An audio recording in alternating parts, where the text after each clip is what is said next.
This is me before my operation.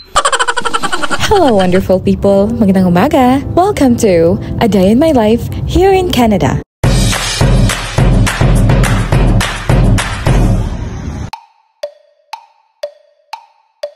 For today's video nga ay sasamahan ko si Ate Liz at si Kuya Carl. Pupunta kaming University Hospital dahil nga magkakaroon ng one-day operation si Ate Liz. Minor surgery lang pala ang gagawin kay Ate Liz at makakauwi din kami ngayong araw. At ngayong araw din nga, ikukwento ko sa inyo kung paano ba napunta dito sa Canada ang pamilya namin. Nag-umpisa nga ang lahat sa isang pangarap. Pangarap ni Ate Liz. Dati nga sa Pilipinas, mahirap talaga ang buhay namin. Meron naman, pero hindi nga sapat. Before nga nakapunta dito sa Canada si Ate Liz, ay nagtrabaho muna siya sa Qatar for 6 years. Breadwinner ng pamilya namin si Ate Liz. Naaalala ko nga dati na laging nagpapadala si Ate Liz ng package sa bahay namin. Nung umalis nga si Ate Liz, papuntang Qatar ay 10 years old lang ako. Yung mga naaalala ko nga lang na karanasan namin ni Ate Liz na magkasama ay yung mga time na pumupuslit siya, pumupunta siyang disco at sinasama niya ako. Isang beses nga lang nakauwi si Ate Liz sa probinsya namin nung malaki na ako. The year 2011. At hindi ko nga yun makakalimutan dahil first time ko nga nun na magka-cellphone na BlackBerry. Tulad nga ng iba nating mga OFW, hindi naging madali ang buhay ni Ate Liz sa Qatar. Nung nasa Qatar pa nga lang siya, laging nagkakasakit si mama at si papa. Kaya ang sabi niya, ang goal niya ay makapunta dito sa Canada para madala niya si mama at papa dito. Sa mga hindi nga nakakaalam, dito sa Canada, libre lang ang medical. Well, technically, hindi siya libre kasi nga sa tax mo to kinukuha. Pero wala kang ang babayaran pag na-hospital ka dito. Pati gamot mo, libre na rin. How I wish nga na ganito din sa Pinas. Sana lahat ng tax natin ay magamit ng maayos at maibalik sa lahat ng mga taxpayers. Pero anyway, hindi naman yun ang topic natin, kaya balik na tayo.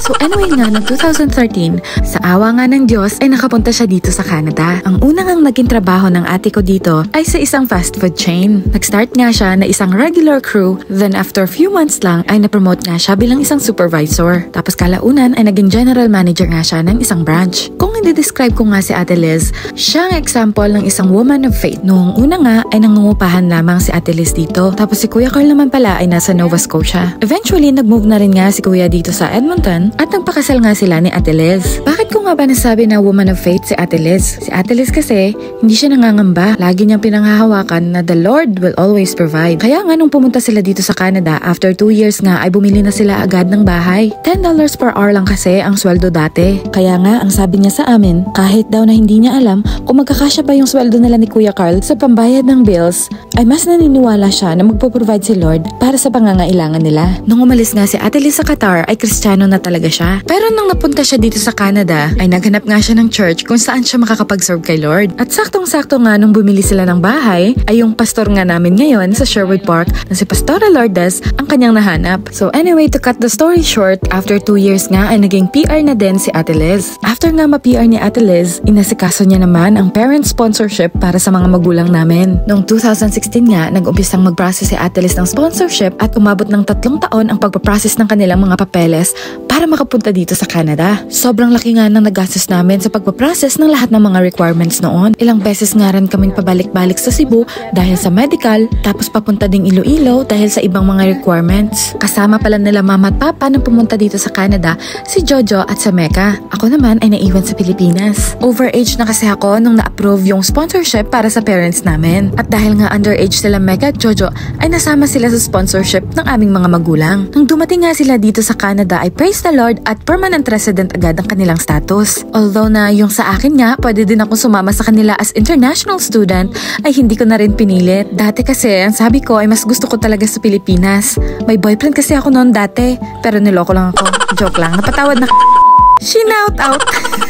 Anyway, yung nasa video pala, nakabalik na kami dyan sa hospital. 4 hours nga ang naging surgery niya. At praise the Lord nga at naging successful ang kanyang surgery. Nagkaroon kasi ng isang maliit na cyst malapit sa chin area ni Ate Liz. Ang sabi naman ng doktor ay hindi naman ito cancerous. So anyway, balik na tayo sa kwento. Nung pumunta nga sila mama dito ay kalagitnaan yun ng COVID. At alam nyo ba? Syempre hindi nyo alam. Charot.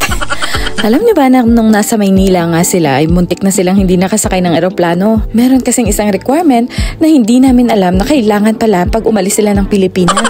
Alam niyo naman, nung panahon ng COVID, ang daming ketch boreche. Anyway, insert ko lang pala, ganito kalaki yung hospital nila dito. Isa ito sa pinakamalaking hospital dito sa Western Canada with 800 beds. So yun nga, nung nasa airport na nga sila Mecca, naalala ko tumawag siya sa akin na umiiyak. Ang sabi niya hindi daw sila matutuloy sa Canada. Pero during that time, si Ate Liz, ang sabi niya sa amin, hindi daw siya nangamba. Ang sabi niya ay nagpray lang daw siya at that moment. Ang prayer nga ni Ate at that time ay hipuin ni Lord ang puso ng mga officers na humahawak sa papeles nila mama. At narinig nga ni Lord yung prayer ni Ate. May isa nga tayong kababayan na nag-step up para tulungan yung pamilya namin na makalagpas sa immigration. Kaya wag niyong ismulin ang power of prayers. Kaya sa lahat ng mga breadwinners dyan na nangangarap na mabigyan ng magandang kinabukasan ng kanyang pamilya, sana maging inspirasyon ang vlog na ito para sa inyo. Walang imposible sa Lord, basta magtiwala ka lang sa Kanya at sa Kanyang mga dakilang plano. Mamimili pala ako ng 2 na mananalo ng 100 stars. Kaya like and share this video at paki-comment na lang din sa baba kung anong bansa nga ang inyong dream country na pupuntahan kasama ang inyong mga pamilya.